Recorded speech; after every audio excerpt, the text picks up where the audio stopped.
One of the things that I think people find so alluring about the occult is that, you know, you got Adam and Eve and the forbidden fruit of knowledge.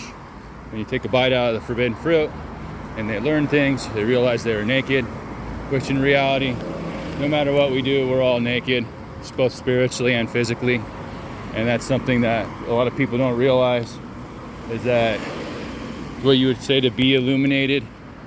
One of the things is that you end up with extrasensory perceptions typically, and that's why most of the upper echelon has narcissistic tendencies, is because narcissists have a tendency of projecting their poison onto other people to the point where the other person has to like defend themselves, have to defend themselves in kind. So it's kind of like fighting fire with fire type of mentality.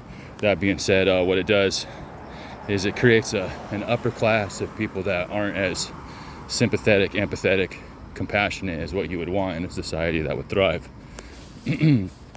But back to that, you end up with kind of an ESP, extrasensory perceptions. You don't get to choose what they are. That's one of the things too, is that they just arrive and then you have to learn how to deal with that. And you know, some of the people don't survive that.